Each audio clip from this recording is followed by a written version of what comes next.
Hello, beautiful people. Do you want to know how to achieve a set like this? If so, keep watching.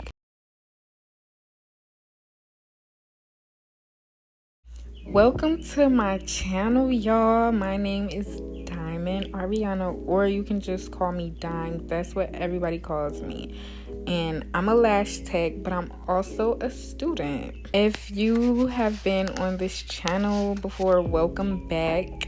I wasn't really consistent, but I'm in this mode where I really want to start putting content on YouTube more and more. So yeah, let me know what you want to see. Let me know if you like this video at the end, and I'm about to drop a bunch of tips on lashing, so just keep watching. I'm gonna answer all those questions that you keep asking under those lash techs pics, and they're gatekeeping, they're not answering. Yes girl, I know, because it was me.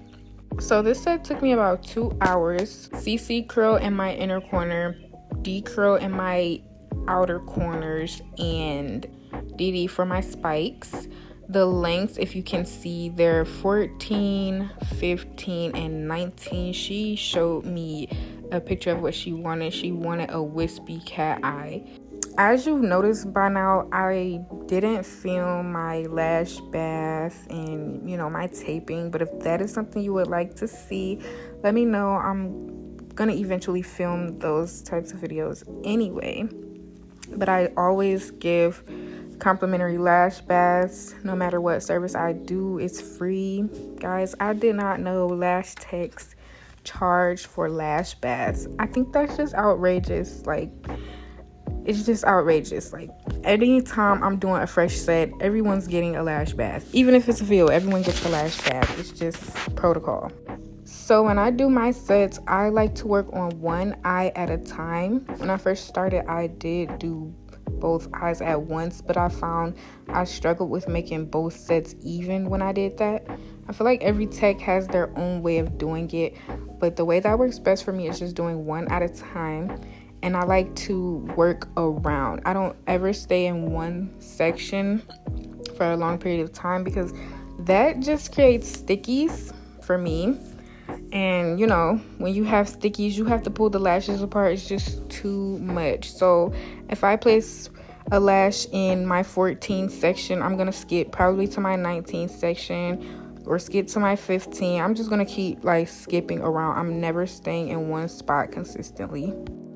You see me taking my time separating and finding that natural lash to place the false lash on. If you're new to lashing, you should know that isolation is the key to creating good sets, longer retention, and just everything good that comes with lashing. Also, I don't want to forget to inform you, I am using individual lashes. There are easy fan lashes, and then there are just the individual ones that you have to create fans yourself. I personally prefer creating my own fans over Easy Fan, just because previously working with Easy Fan, it was just a struggle for me, especially since I started out using individual lashes. Easy Fan, they just have this stuff at the bottom, and it just does not work well for me. I just hate it. Just doesn't fan how I like it to. But everyone has their preference. Easy Fan may work for you. Easy Fan does not work for me, but everyone has a preference. So find which lash you work best with and lash how you gonna lash grow. And then iPads are another thing. I personally do not like to use iPads just because I didn't know how to place them safely without it getting in the client's eye. The first time I ever used iPads, it just went terribly. And the girl ended up leaving with red eyes just because the iPad was just too far up in her eye. And from that point on, I never used iPads again. I feel like iPads are a great thing to use though, because they can be comfortable for the clients. But I personally just prefer using tape, and the tape is fine too. I don't get a lot of complaints from tape. It's just there's a certain way you should tape the tape so that it's comfortable for the client. I always make sure to ask if it's bothering them, or I tell them to let me know if it's rising too high in their eye, because that can lead to red eyes. Like, it doesn't even always have to be related to the glue or the lashes. It can be something as simple as how you have their eye taped, and it could just rise too far, and that can lead to red eye, and we don't do red eyes. Okay, so let's get into spikes. I used 25 DD for my spikes. If you ever want to achieve a spiky look, you have to go long on the spikes. They always say like go 4 to 5 millimeters longer than your base so that the spikes will show. And I just went the longest of the long because I want those spikes to show. They always say put your spikes on the top layer of lashes, but personally, trying that method, it just made it like, it just didn't make my spikes stable. I found my spikes doing more of a lean, it just wasn't really clean looking.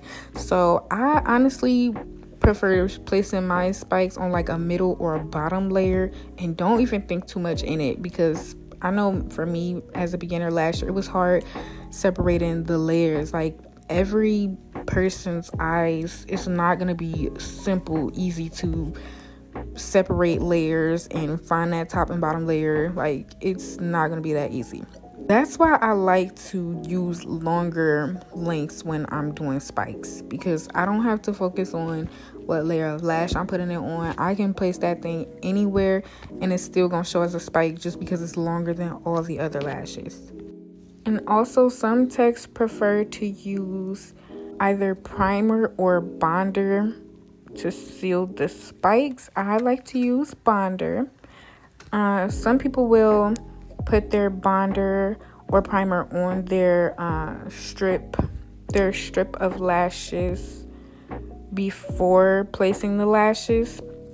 I tried that way. I did not really like that way, so I just put my bonder on like last. I put it on last. The spikes are long enough so they're already sticking up, so I just do a nice swipe across the top layer of lashes, and that gets them sealed. For my tape, I like to use NextCare sensitive tape. It's not as painful as any other tape. As you can see, she's not really like wincing or anything like that, so that's because the tape is on a comfortable side. If you're a new lash tech, you're probably buying most of your products on Amazon, which is perfectly fine, because that's how I started too. Amazon has a lot of lash products for the low, and you can still make good sets with those products. If you want to know where and what to buy, lash products to buy, let me know. I'm sharing any and all tips. I'm not gatekeeping, so just let me know what you want, what advice, all of that. So we have made it to the bottom lash portion of the video. As you can see, I'm just lightly tugging off those old bottom lashes that she had on. Y'all, can y'all believe she had this set on since February? And I'm gonna insert a screenshot of our messages and dates just so y'all can know that this is no cap, honey. Like, she came and she still had a decent amount of lashes on.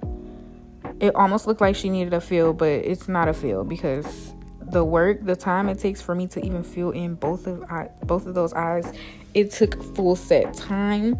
But she still had a decent amount of lashes on, so that just shows she knew how to take care of her lashes. But anyways, I was tugging off those old bottom lashes, lightly tugging, I want to emphasize, because it can be painful, and they came off pretty easy just because they were so old.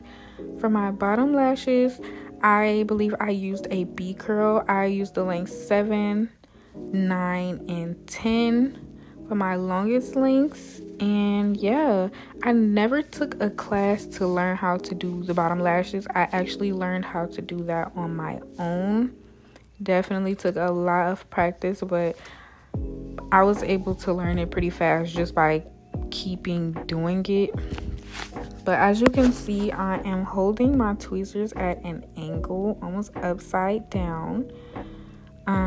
When picking up those bottom lashes, you want to pick up not too much, but just enough. These are easy fanning bottom lashes. So yeah, like bottom lashes, I feel like anytime you purchase bottom lashes, just go ahead and buy easy fan bottom lashes. It just makes it so much easier to pick them up, to place them, all of that. When I'm doing bottom lashes, I personally just like to pull down their bottom lash section as far as I can, and try to pull up that upper eyelid instead of just taping everything. It's just less time consuming, and the taping just didn't really work for me. I also like to give my clients the fan and let them hold the fan as close as they need to while I'm doing it, because the glue can burn.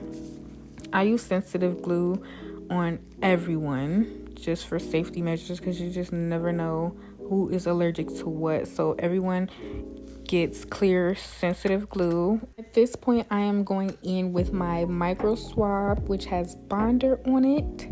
As a lash tech, I swear by Bonder. I can honestly say that it helps my sets last longer. I use Bonder on every set, and that's probably one of the reasons why my retention is so great.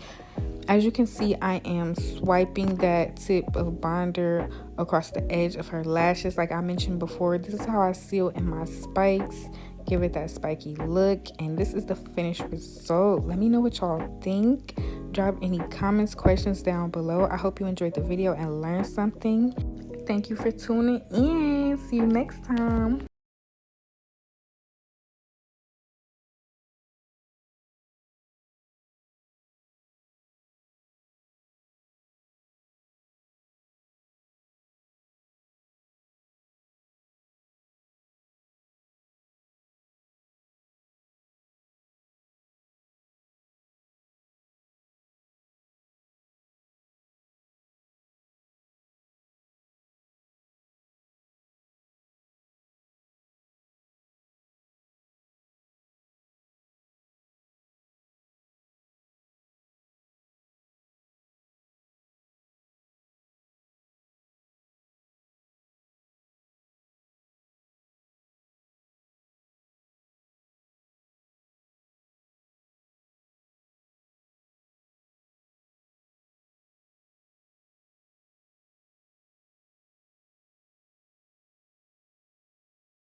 Now I am going in with my micro swab, which has Bonder on it.